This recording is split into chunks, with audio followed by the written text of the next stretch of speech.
Ariel, ¿cómo se llama el holandés? Ariel Paul, ¿no? Sí, el Paul. No juega, ¿eh?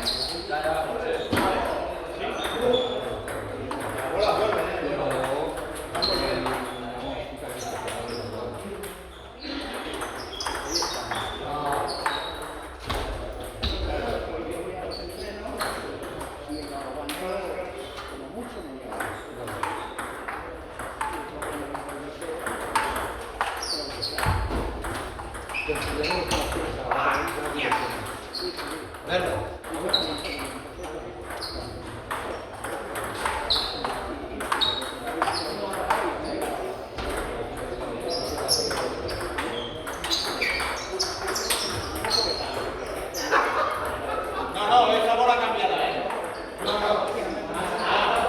Estaba grande.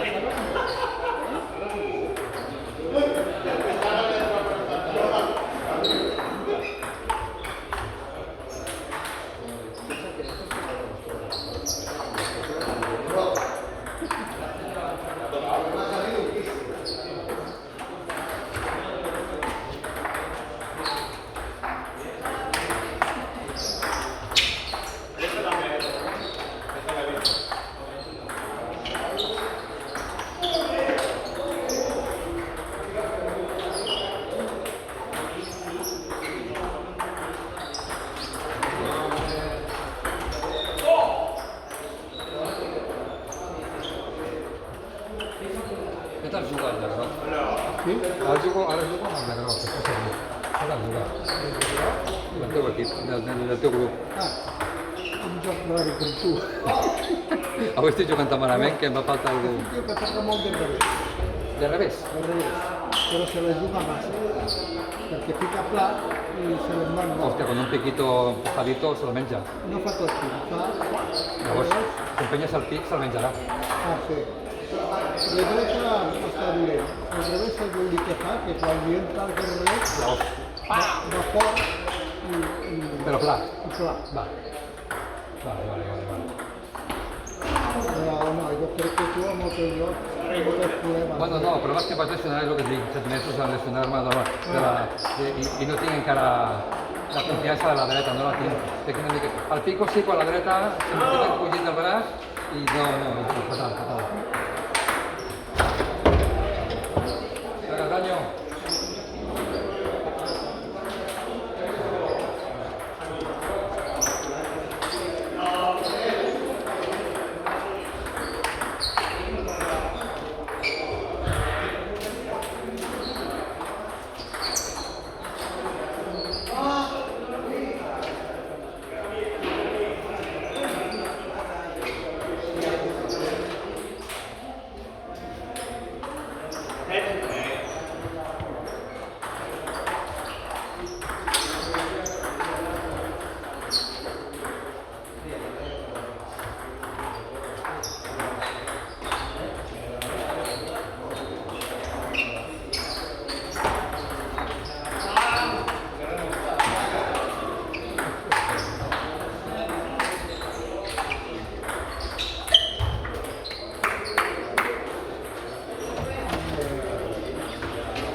Ah, questo è il 2003? Sí, millor de 3 ens han dit que és obligatori, no podem fer el millor de 5.